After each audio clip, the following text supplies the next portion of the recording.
Donc au fur et à mesure où effectivement j'ai eu à travailler ce projet,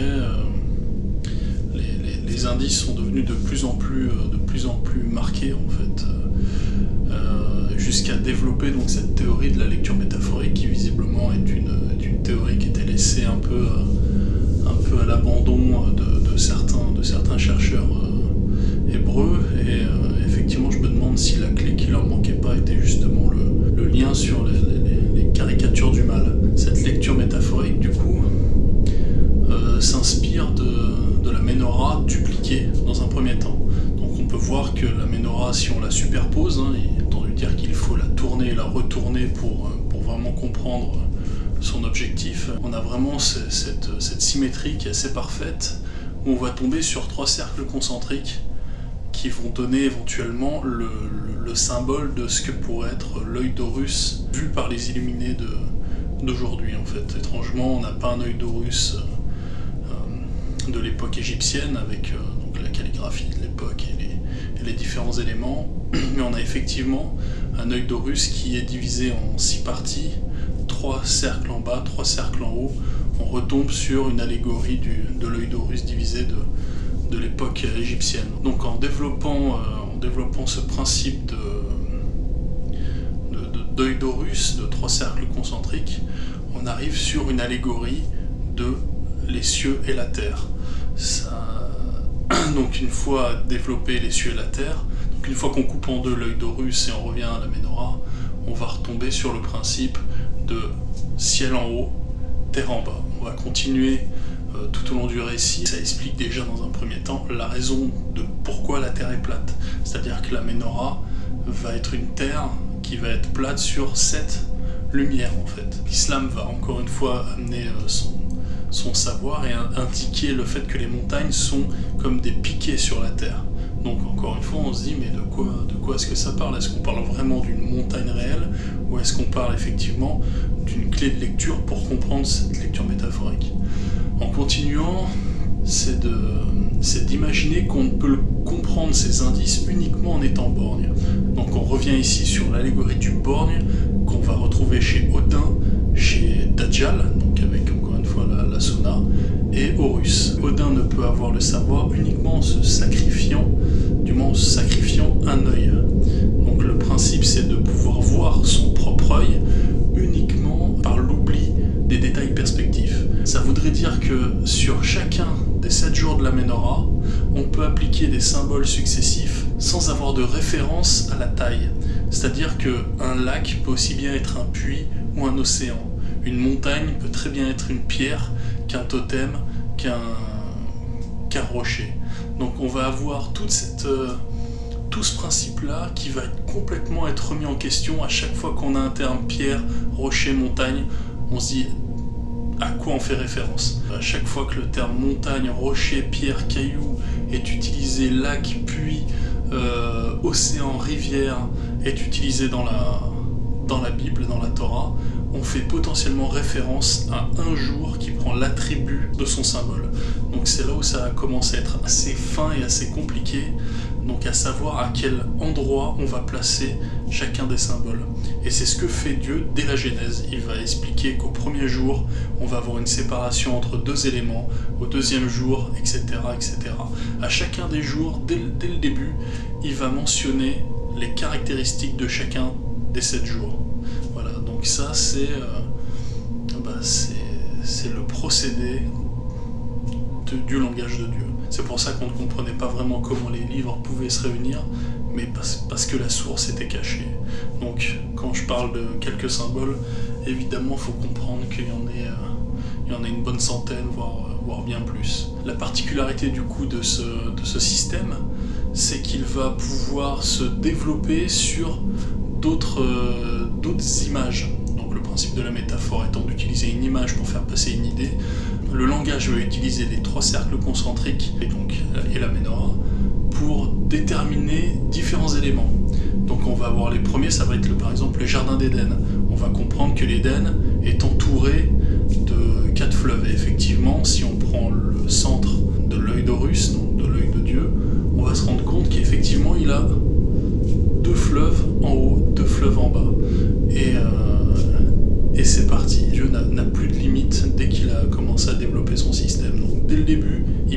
base, et au fur et à mesure de la lecture, on va comprendre à quoi il fait allusion. Le deuxième élément, par exemple, ça va être l'arbre de vie, qui va donc révéler à lui seul tous les fondements des symboles de tous les mythes. C'est-à-dire que l'arbre va à la fois être propriétaire du tronc, qui va être la droiture, il va être propriétaire de la courbe, représentée par les branches, et l'autre indice qui va être le cercle, qui va être le symbole donc de l'alliance, mais aussi du fruit. À partir de ce savoir-là, du bâton, du tronc, du piquet, sur Moïse, sur la croix, sur l'épée, et on va continuer avec tout ce qui va être courbe autour du bâton. C'est-à-dire que le symbole de la droiture va être un savoir particulier, le symbole de la courbe va être un savoir particulier, et celui du cercle, un savoir particulier. Et tous ces savoirs vont se combiner dans la lecture métaphorique et dans l'histoire des hommes. Dieu, pour exprimer sa méthode, son langage, va avoir besoin d'un peuple, donc le peuple élu, pour exécuter, du moins réaliser sa vision, sa manière dont il a, lui, de communiquer. Il va utiliser un peuple pour parler en son nom. Et ce peuple, la seule chose qu'il va pouvoir lui faire faire, c'est le fait de traverser ce mode métaphorique par l'exode. Donc c'est pour ça que le peuple juif va partir de l'ouest vers l'est et traverser au fur et à mesure les étapes de chacun des 7 jours, de chacun des symboles. Donc encore une fois, les 7 jours dès la Genèse ont aussi des attributs particuliers, donc qui vont partir du 3e jour enchaîné, du 4e jour cubique, du 5e jour armé, du 2e jour répété, et du 6e jour mon cadeau, visiblement. Donc encore une fois, ça fait allusion ici à quelque chose qui est inspiré de la Sunna, c'est-à-dire qu'encore une fois, on va comprendre le descriptif des 7 premiers jours de la Genèse grâce à la dernière clé, grâce à la Sunna. La particularité de l'arbre de vie, c'est aussi de ressembler étrangement à la Ménorah en elle-même, et aussi à l'arbre, au chandelier à 8 branches plus une. Donc on va considérer qu'effectivement la Ménorah est potentiellement un tronc avec ses branches courbées qui va finir par donner une alliance. Et cette alliance, elle est donnée uniquement à la fin de son cycle, et d'ici là, jusqu'à présent, elle est moissonnée en fait.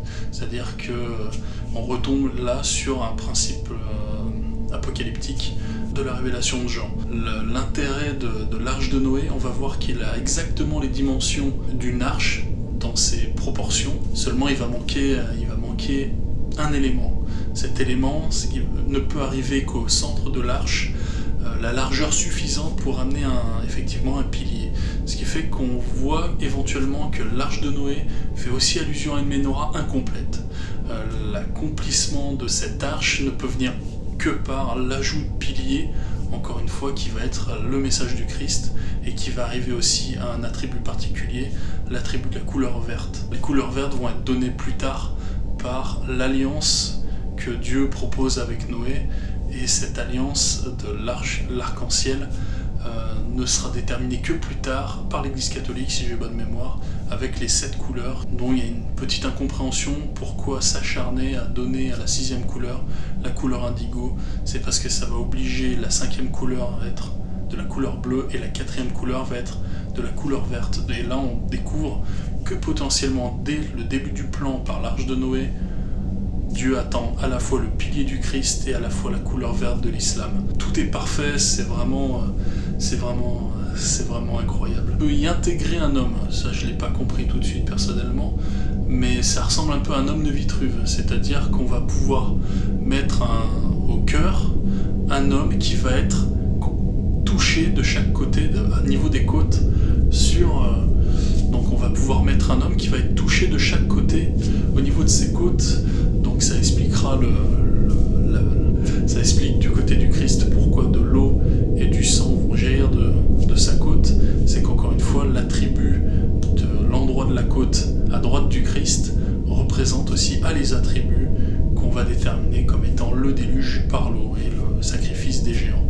Donc on va retomber par cette allégorie, par cette anecdote de l'histoire sur une des signatures de la lecture métaphorique, et il y en a des centaines et des centaines, autant dire qu'il n'y a pas un seul verset qu'on puisse lire dans la Bible qui ne fait pas référence à cette méthode-là d'expression.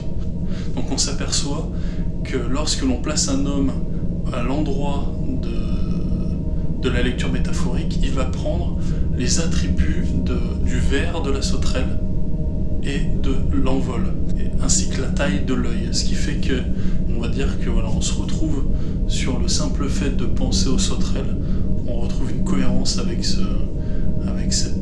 cette lecture. Donc, si on continue cet exposé, on va se rendre compte que la Nouvelle Jérusalem, la Jérusalem céleste, fait référence potentiellement à une ville avec une multitude d'entrées, on va dire 3 à l'est, 3 à l'ouest, 3 au nord, 3 au sud. On est exactement sur ce principe-là de 3 cercles réunis autour d'une croix. Le principe de la croix et les attributs, donc ce que j'ai pu travailler là sur les conférences écritures, c'est que les signatures de Dieu vont donner à des hommes certaines capacités dans l'histoire de la Torah qui vont prendre les attributs spécifiques que seul Dieu pourrait avoir, c'est-à-dire de pouvoir voyager d'est en ouest, de pouvoir avoir une descendance éternelle sur la verticalité qui aille des ténèbres jusqu'à la lumière, effectivement très intelligent, et d'en avoir influencé les hommes et l'histoire à ce point-là, c'est vraiment c'est là où Dieu vraiment révèle sa particularité, vraiment. Donc on va se rendre compte au fur et à mesure que cette lecture-là qui prend naissance dans la Torah, qui est affinée grâce à l'Évangile et qui est expliquée grâce au Coran, va devenir elle n'a pas de limite. Cette lecture-là permet d'être développée à l'infini, et ça va être fait à la fois dans beaucoup de textes. Alors j'ai pu voir dernièrement les chants de Krishna, c'est exactement la révélation de ce principe-là. Plus proche de nous, on a effectivement la révélation d'Arès, dont on m'a communiqué quelques textes dernièrement. L'évangile est incroyablement métaphorique, et absolument tous les mythes du passé utilisent ce même principe. C'est comme si on était parti de la fin pour revenir au début et développer au fur et à mesure de l'histoire donc des variations de ce langage-là. Il n'y a que l'Éternel qui peut réaliser une chose pareille, c'est de prendre la fin et la ramener au début. Voilà, c'est flagrant au fur et à mesure. C'est-à-dire que depuis peut-être des siècles, on est en train d'expliquer l'authenticité des livres, à savoir exactement quel verset, d'où il vient. Absolument aucun intérêt pour Dieu. Il utilise des livres dans une fonction spécifique, c'est-à-dire qu'il veut qu'à un moment donné, les livres soient efficaces. Il n'a pas voulu d'une authenticité particulière. Du moment où le livre marche, c'est sa fonction. Le livre vient nous amener à tous un mérite particulier, que ce soit le peuple de la Torah qui a un mérite spécifique, à avoir un savoir très, très puissant, mais qui va obliger ce peuple-là d'accomplir une mission en restant divisé du reste du monde. C'est la mission et c'est le mérite du peuple de la Torah, de rester divisé. On va voir le Christ est venu étrangement pour réaliser cette mission, amener la division là où le peuple de la Torah n'a pas pu être efficace, parce que c'est très très dur. Donc, et dans un deuxième temps, on va voir le peuple de la Kaaba qui va revenir à une réunion, à une ouverture, donc à une synthèse d'un peu tout. C'est pour ça qu'on a aussi beaucoup de références visiblement à des mythes antérieurs dans le Coran, c'est qu'ils sont nécessaires. C'est le livre qui va faire la boucle qui va permettre de réunir la Bible vraiment. On va vraiment avoir un évangile qui est complémentaire de la Torah, et on va avoir un Coran qui va ramener l'ensemble des mythes autour de ce noyau. C'est génial.